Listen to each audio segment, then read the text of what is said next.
Eh, hilang, men. Tunggu.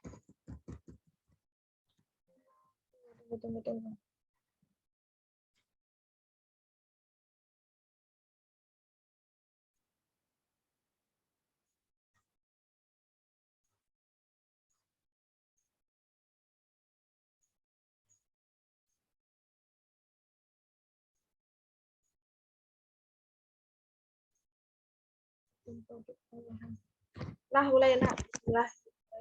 Assalamualaikum warahmatullahi wabarakatuh. Baik, kami dari kelompok satu. Ulangi, alhamdulillah.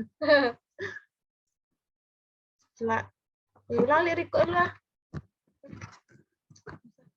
Bismillahirrahmanirrahim. Assalamualaikum warahmatullahi wabarakatuh. Alhamdulillah rabbil alamin, wassalatu wassalamu ala asyrofil anbiya'i wal mursalin wa ala alihi washabihi rasulillahi ajma'in amma ba'du. Puji dan syukur marilah kita ucapkan atau panjatkan kepada Allah Subhanahu wa taala yang mana telah memberikan kita rahmat dan karunia-Nya sehingga kita bisa berkumpul walaupun hanya melalui Zoom pada saat sekarang ini. Baik, sebelumnya izinkan kami dari kelompok 1 dengan anggota saya sendiri yaitu Himato Hairani dengan NIM 2023-1018 dan rekan saya yaitu Ana Krisniawanzai dengan NIM 2023-1011 dan Geni Putri 2023-1015. Di sini kami akan mempresentasikan bagaimana pembuatan produk olahan makanan, yang mana di sini kami memilih bakpao sebagai olahan produk kami. Di sini ada 3 topik pembahasan, yang mana ada pengertian bakpao, pengolahan bakpao, serta bagaimana peran masing-masing dari bahan pembuatan bakpao. Untuk pengertian bakpao akan dijelaskan oleh rekan saya. Kepada Erna, dipersilakan. Baik, terima kasih kepada moderator. Di sini saya akan membahas tentang pengertian bakpao. Nah, bakpao merupakan makanan tradisional Tionghoa, yang mana pao itu berarti bungkusan dan bak berarti daging. Jadi, bakpao berarti bungkusan yang berisi daging. Tapi selain daging, bakpao yang banyak dijual saat ini sudah banyak variasi yang dikreasikan, sehingga isinya mulai beragam, mulai dari coklat, ke kacang hijau, dan juga selai.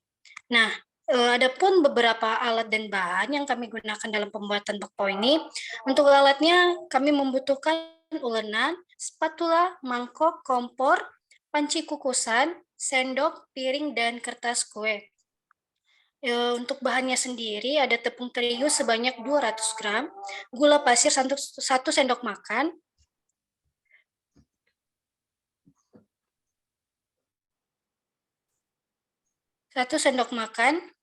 mentega 1 sendok makan, ragi instan atau vermipan, garam 1,5 sendok teh, meses atau coklat, dan yang terakhir air. Nah, selanjutnya saya kembalikan kepada moderator. Baik, untuk penjelasan berikutnya akan dijelaskan oleh rekan saya. Kepada Geni, dipersilakan.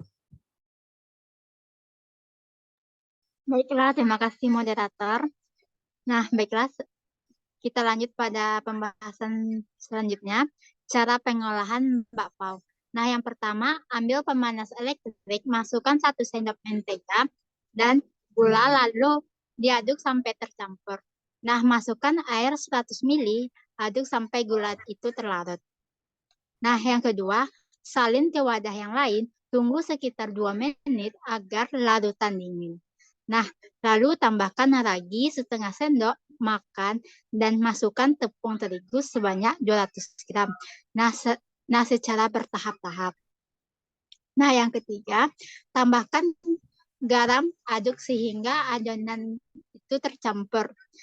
Lalu adonan dibuat menjadi bulat dan tutup dengan kain. Tunggu hingga mengembang selama 30 menit. Nah, lalu adonan yang sudah mengembang dibentuk bulat berisi isian coklat, tata di atas paper cup. Selanjutnya, Kai. Nah, lalu disusun di atas pengukus dan tutup dengan kain dan diamkan sekitar 15 menit. Nah, siapkan panci untuk mengukus adonan. Tunggu hingga 15 menit selama proses pengukusan dan jangan dibuka tutup. Nah, roti bakpao siap dihidangkan. Nah, baiklah saya kembalikan kepada moderator. Baik, di sini saya akan melanjutkan pembahasan dari Geni. Di sini ada peran masing-masing bahan. Yang pertama ada tepung terigu, di mana tepung terigu ini bermanfaat dalam pembuatan roti karena dapat memberikan sifat yang mudah dicampur dan difermentasikan serta daya serapnya yang tinggi, elastis, dan mudah digiling. Kedua ada ragi instan atau farmipan, di mana di sini ragi kami gunakan adalah ragi farmipan yang biasa digunakan dalam pembuatan roti. Di mana di sini itu berfungsi untuk mematangkan serta mengempukkan gluten sehingga adonan dapat menangkap gas CO2 yang dihasilkan dalam pembuatan roti. Yang ketiga ada mesis atau coklat, yaitu untuk menambahkan cita rasa. Tidak hanya untuk mesis, bakpao ini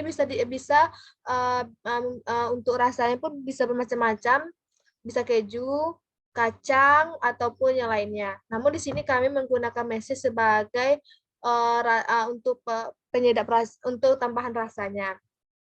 Dan yang terakhir yaitu ada mentega, yang mana berfungsi untuk menghaluskan dan melembutkan tekstur adonan.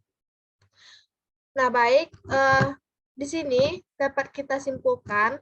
Nah, sebelumnya ini adalah tampilan dari bakpao yang sudah kami bikin atau kami buat dengan melalui proses bioteknologi konvensional. Nah, dapat saya simpulkan di mana sebelumnya untuk pengertian bioteknologi adalah atau bioteknologi konvensional adalah di mana bioteknologi itu merupakan suatu penerapan yang sudah digunakan dalam ilmu pengetahuan sebelum berkembang pesat. Bioteknologi konvensional ini terbatas pada peran organisme melalui fermentasi dalam skala kecil dan proses pembuatannya masih sangat sederhana. Ada beberapa contoh penerapan bioteknologi konvensional dalam kehidupan sehari-hari yang bisa kita temui dalam pembuatan makanan ataupun bahan pangan, yaitu contohnya seperti bakpao ini.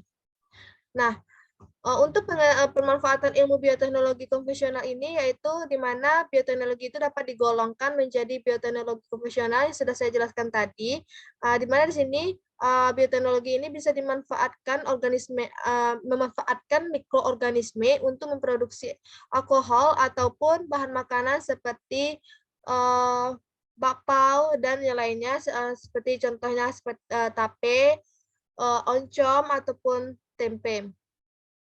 Nah, mikroorganisme yang dapat mengubah bahan pangan ini yaitu proses mikroorganisme misalnya seperti fermentasi yang digunakan dalam proses pembuatan bakpao, yaitu termasuk yang lainnya, di mana proses tersebut dianggap sebagai bioteknologi konvensional atau bioteknologi masa lalu, di mana ciri khasnya di sini yang bisa tampak atau kita amati yaitu adanya penggunaan makhluk hidup secara langsung dan belum tahu adanya penggunaan enzim.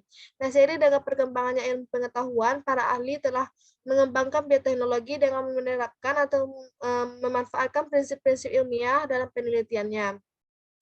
Nah, selanjutnya itu bagaimana peran bioteknologi ini dalam pembuatan bakpao, di mana bakpao ini bisa dicampur ragi dan hasilnya dapat mengembang termasuk buih padat karena ragi yang dimanfaatkan ke dalam campuran itu mengeluarkan gas CO2 sehingga terdapat gelembung-gelembung udara dalam peristiwa ini. Serta hal ini dapat menandakan bahwa adanya gas terdispersi dalam fase padat. Nah, buih padat dalam sistem koloid dengan fase terdispersi gas dan medium terdispersi zat padat, di mana kestabilan buih ini dapat diperoleh dari zat pembuih.